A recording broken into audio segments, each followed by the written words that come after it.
I'm always on the lookout for something new and fun to build. And the other day I was over at a friend's house and his kids had these little wooden crossbows. They were cute, they were functional, they weren't particularly well made or attractive. And I thought, that seems like a great project. So I guess I'll make one and show you guys how to make one too. I start off the stock by tracing the pattern onto some full 1-inch thick hickory and rough cutting it out in the bandsaw. Once it's cut, I mill out the arrow groove with a few passes on the table saw.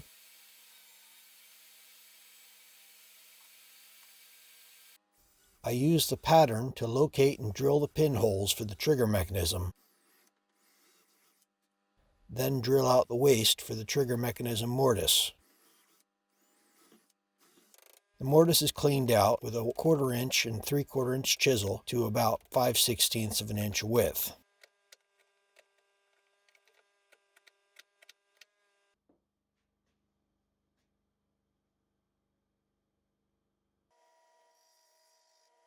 After cleaning up the profile using the band sander, I lay out the bevel using a pencil before I begin shaping.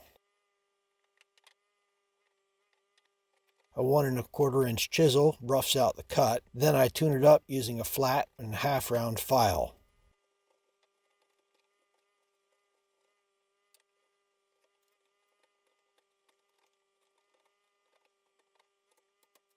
Once the bevel is neat and even across both sides of the piece, I round over the profile using the file again and then finish it up with a sander. Don't try to go straight to a round profile or it'll be very difficult to make a symmetrical piece. First bevel the edges and then soften the bevels. The bow is made from 1-inch by 1/2 inch hickory and it's 22 inches long. The grain for this wood has to be perfect or the bow won't bend straight. The thickness of the bow is tapered to 5/16 of an inch at the ends, and the width is tapered from 1 inch down to about a 1/2 inch using a bandsaw and a hand plane.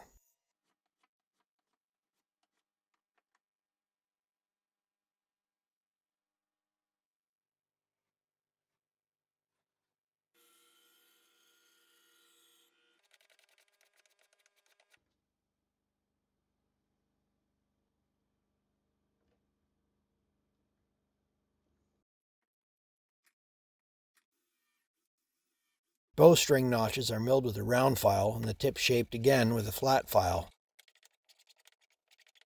Then the whole piece is sanded smooth with a slight round over. The bow brace and its two cheeks are made from 1/2 inch hickory stock.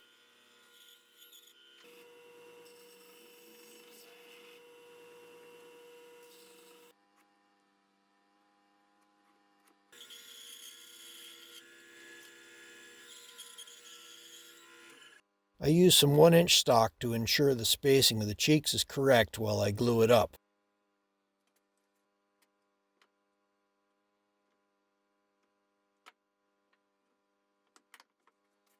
Once the glue is set, I shape the piece using a chisel and file using the same techniques I used to make the stock.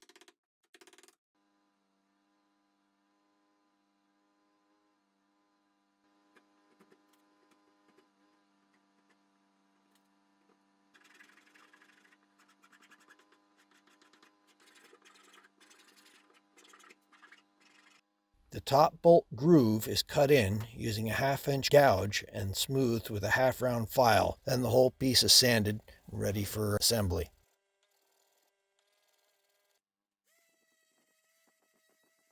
Well, this piece could be made a lot simpler. I like the way this one looks and gives the whole project a unique look. The trigger assembly has two main parts, the rotating bowline catch and the trigger. Both parts are very small, so I'm making them from fine-grained dogwood I got from my father's backyard.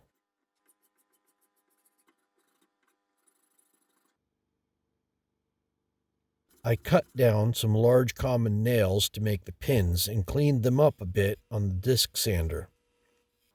The pieces can be test fit on the outside of the stock and marked for trimming. I think my pieces came out a bit larger than the prototype, which worked with very few modifications. I had to cut these ones down substantially. Milling such small pieces accurately and safely is a bit tricky. Making 2 of each piece and keeping them clamped together made the hand filing and other milling operations easier.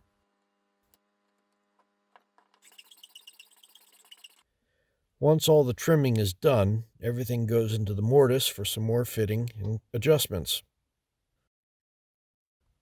After much messing around with tiny bits of wood off camera, I was able to get it working. I have since come up with a better design on SketchUp, so I wouldn't copy this one as a template.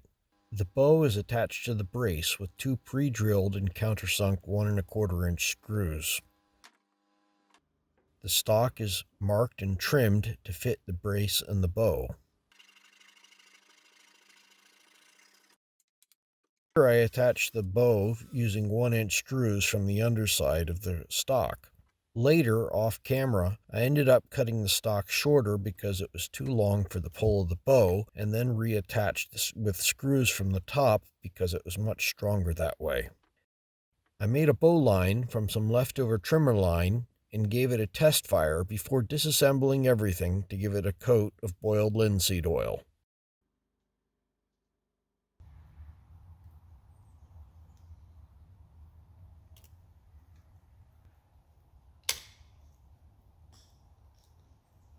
That really flies.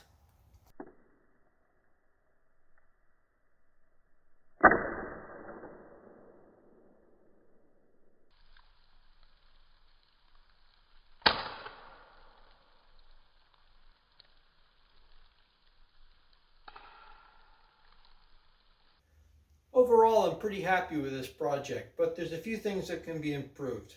Number one is it needs a bolt holder.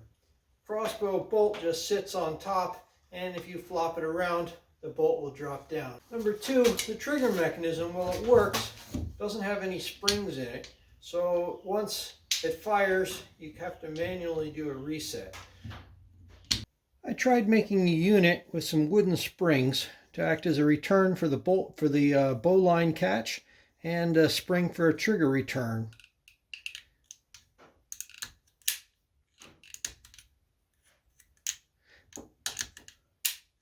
While it works, I still feel like it's a bit clumsy, and I think I'd like to try making something out of metal, so maybe I'll try that for my next project. Thanks for watching.